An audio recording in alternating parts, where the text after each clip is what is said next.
मैं क्या नहीं करता हूँ, एक अक्षर मेरे सामने संस्कृत बोलकर दिखाओ बस। जय सच्चिदानंद। हाल ही के पीछे कुछ दिनों में एक वीडियो यूट्यूब में, इंस्टाग्राम में बहुत ही वायरल हो रहा है। उस वीडियो में परम पूज्य श्री रामभद्राचार्य जी ने परम पूज्य श्री प्रेमानंद जी के बारे में कुछ बोले थे। क्या बोले थे, देखिए इस वीडियो के क्लिप में। मैं क्या नहीं करता हूँ, एक अक्षर मेरे सामने संस्कृत बोलकर दिखाओ बस।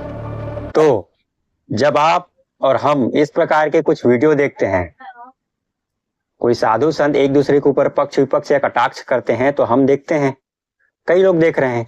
तो जो उनके अनुयायी हैं, जैसे प्रेमानंद जी महाराज के जो अनुयायी हैं, इस वीडियो को देखने के बाद में परम पूज्य श्री रामभद्राचार्य जी महाराज के ऊपर वो लोग कटाक्ष कर रहे हैं। हमारे गुरु हैं, प्रेमानंद जी के कारण आज लाखों युवा सही रास्ते पे आ गए हैं, लाखों लोग सही रास्ते पे आ गए हैं, ऐसा उनका कहना है। और श्री रामभद्राचार्य जी को अपने अपने हिसाब से वो लोग कुछ भला बुरा कह रहे हैं। तो इस वीडियो में मैं क्या कहना चाहता हूँ, ये वीडियो बनाने का हमारा उद्देश्य क्या है, ये सुनिए।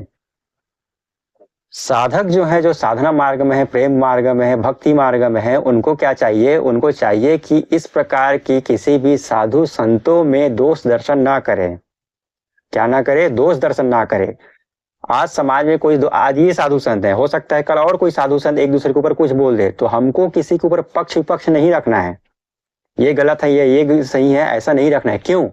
क्योंकि साधक को चाहिए, साधकों के लिए कुछ नियम है, कुछ अपराध है। अगर साधक प्रपंच में फंसा रहे, ईर्ष्या में फंसा रहे, जैसे समाज के कई लोग हैं, अगर आप उसी में फंसे हैं, ईर्ष्या में फंसे हैं, प्रपंच में फंसे हैं, तो उससे क्या होता है, जो बुद्धि है वो मलिन होता है। अभी तो सामान्य लोग हैं, अगर इनको छोड़ के अगर आप साधु संत के ऊपर दोष दृष्टि रखते हैं, तो इससे अपराध भी बनता है और उससे बुद्धि बहुत ज्यादा मलिन होता है। और जब बुद्धि मलिन होगा तो बुद्धि में ऐसे ही संस्कार बनते जाएगा और ये हमारी साधना में विघ्न डालने का काम करेगा। तो हम तो अभी समाज में रह रहे हैं, गृहस्थ में हैं, तो हमको क्या करना है, बस मनन करना है कि उन्होंने क्या कहा। हमको पक्ष विपक्ष नहीं रखना है। आपको लग रहा है कि उन्होंने ऐसा बोला, गलत बोल दिया, और उनके लिए सही बोल दिया, उनके लिए ये बोल दिया, वो बोल दिया, आपको लग रहा है, लेकिन हमारे अंदर अभी वो योग्यता नहीं है। परम पूज्य श्री रामभद्राचार्य जी महाराज, उनके मैं शिष्य भी नहीं हूँ। मैं सभी साधु संतों का समर्थक हूँ, सभी साधु संतों को प्रणाम करता हूँ, लेकिन परम पूज्य रामभद्राचार्य जी महाराज भी जो है वो बहुत बड़े विद्वान हैं। परम पूज्य प्रेमानंद जी भी महाराज जो है वो भी कोई छोटे मोटे व्यक्ति नहीं है, वो भी कोई पहुंचे हुए व्यक्ति हैं, ये भी मैं जानता हूँ। तो हमारा क्या कर्तव्य है, आपका और हमारा ये कर्तव्य है कि हमको किसी के ऊपर दोष दृष्टि नहीं रखना है, ये हमारी साधना में विघ्न उत्पन्न करेगा, ये बात आपको समझना है। किसी भी साधु संत में, कोई कथावाचक हो, सामान्य व्यक्ति में भी तो नहीं रखना है, प्रपंच में नहीं पढ़ना है, किसी भी प्रकार के प्रपंच में नहीं पढ़ना है। तो ये तो साधु संत है। अगर हम वैसा सोचेंगे तो हमारा बुद्धि जो है मलिन होता जाएगा, वैसे संस्कार बनेगा और फिर हम फंसते जाएंगे। अब समझिए, थोड़ा सा और आगे बताता हूं मैं। त्रेता युग में, द्वापर युग में, सतयुग में क्या होता था, जब साधक साधना करने के लिए जाते थे तो भगवान स्वयं उसके सामने में माया को रख देते थे। जैसे कोई तपस्वी है, तपस्या कर रहा है, 1000 वर्ष, लाख वर्ष, लाख तो नहीं, 1000 वर्ष तक जैसे तपस्या करते थे, तो भगवान उनके सामने में क्या माया रख देते थे, अचानक वातावरण में परिवर्तन हो जाता था। तेज बारिश, तेज गरजना, बाढ़ आ जाए, ऐसी स्थिति। क्यों? साधकों को भ्रमित करने के लिए। तपस्वी ऐसे जंगल में बैठ के तपस्या कर रहा है, उसके अगल बगल में हिंसक पशु की आवाज, तो साधक भ्रमित हो, ऐसा भगवान लीला करते थे। माया, भगवान भी परखना चाहते थे कि मेरे भक्त का तप की शक्ति कहाँ तक है, कहाँ तक वो अपने बुद्धि को एकाग्र करके रखा है। आपने देवी देवताओं के बारे में भी सुने हैं। देवताओं के राजा जो इंद्र हैं, वो स्वर्ग से अप्सराओं को भेजते थे कि जाओ इस साधक का तपस्या भंग करो, क्योंकि इसकी साधना की शक्ति इतनी बढ़ गई है, कहीं ये हमारा स्वर्ग न छीन ले। तो देवराज इंद्र भी साधकों को पथ भ्रमित करने का काम करते थे। विश्वामित्र जी को तो जानते होंगे ना, जब वो तपस्या में थे तो इंद्रदेव ने किनको भेजे थे, मेनका को भेजे थे, तो उनके तपस्या को भंग करने के लिए भेजे थे। और विश्वामित्र जी छोटे मोटे व्यक्ति तो है नहीं, आप तो जानते होंगे।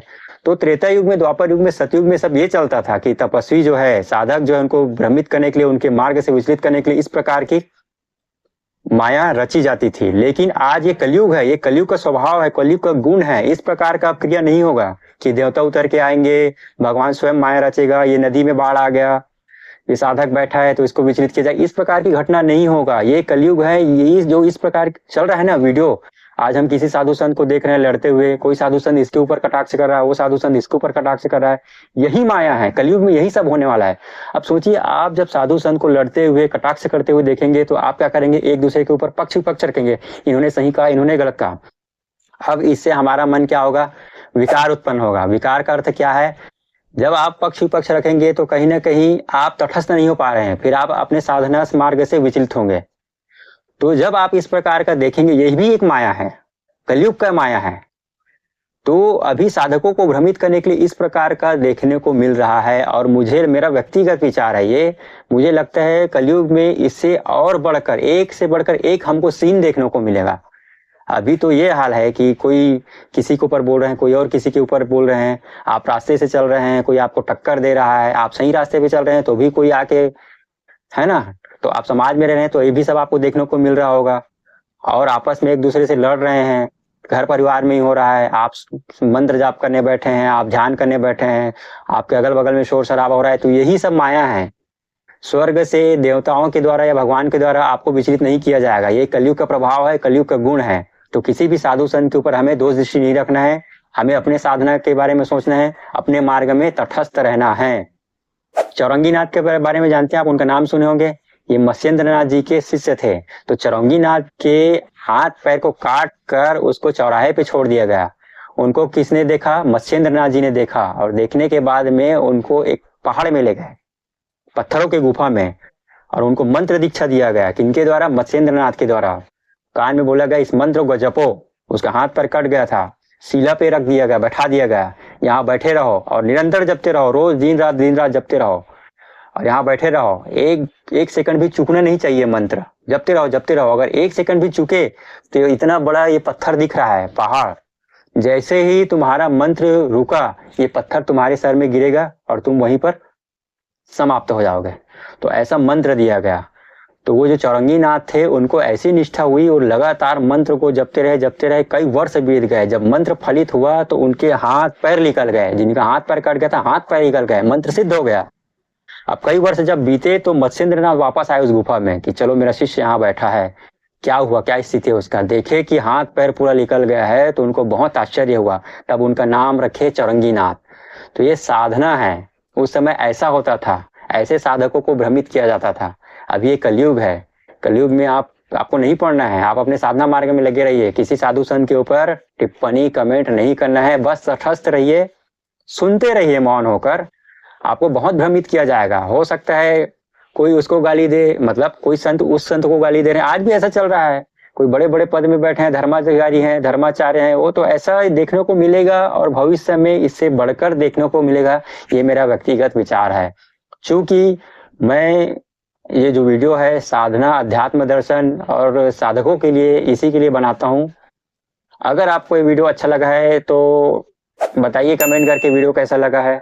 इस प्रकार के साधना, अध्यात्म दर्शन, साधक के बारे में अगर आप और वीडियो देखना चाहते हैं, मतलब आपके मन में कुछ इच्छा है कि इस प्रकार के वीडियो बने, तो आप कमेंट करके बताइए कि आप किस प्रकार के वीडियो देखना चाहते हैं। मिलते हैं किसी दूसरे वीडियो में, तब तक के लिए जय सच्चिदानंद।